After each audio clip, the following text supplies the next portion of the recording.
Okay, so now we are going to do blush and bronzer, or what some of us like to call adding warmth and dimension. So as you can tell, I've got my foundation done, but it's kind of flat and washed out, so we want to add some color back to that. And I have the Beachfront bronzer in Hermosa. That's our medium color.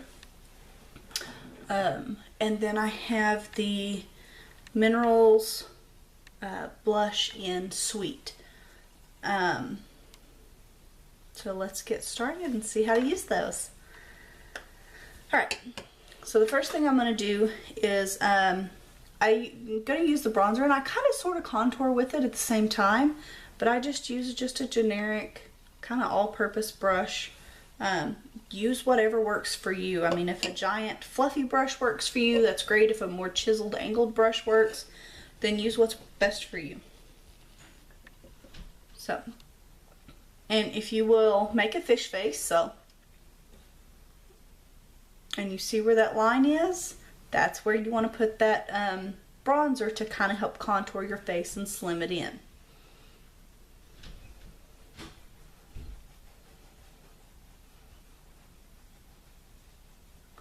And I just kind of go up my temple. And if you get it a little bit harsh, don't worry about it. We'll go back and fix it.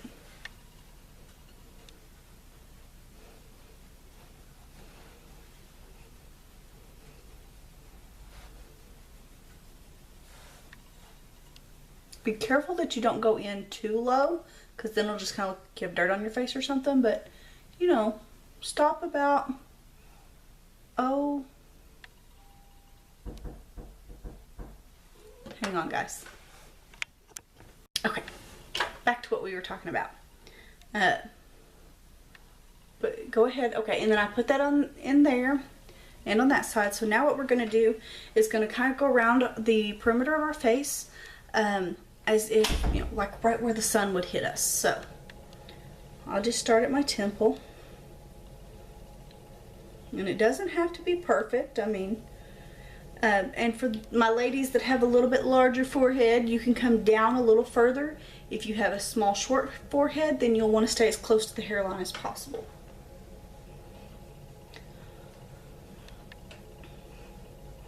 Okay. Alright, and now, for my chin fluff ladies, I'm one of you. Let's hide some of that.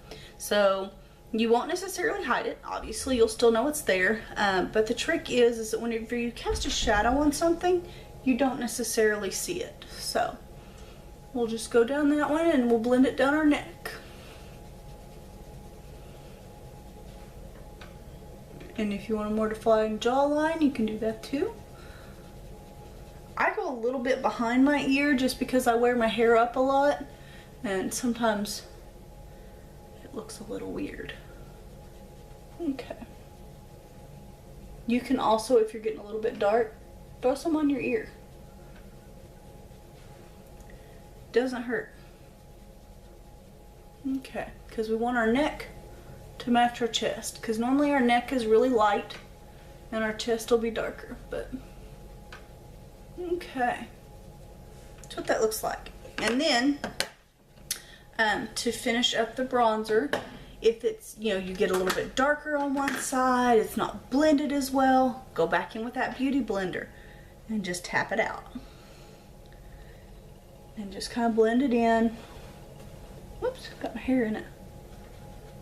And I'll kind of do a little bit of a rubbing motion on my neck just to help blend it in a little better. My beauty blender's not quite as moist as it should be, but we make the best out of it. Okay. So next, now that we've kind of got a little bit of warmth back in our face, let's go in and add a little bit of color. Sorry, my blush is hard to open. And this is our blush in the color Sweet. It's just a very pretty pink, and our blushes are huge and very heavily pigmented.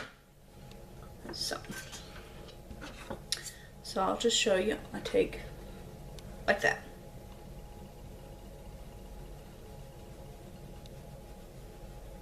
And sweep it on. You can kind of tell the difference there. Just It's right on the apples. And I'll post a graphic later for where to place your blush for different skin types. Whoa, I got that kind of crazy today. Told you it's heavily pigmented. Again, I was talking and not paying attention on that other side.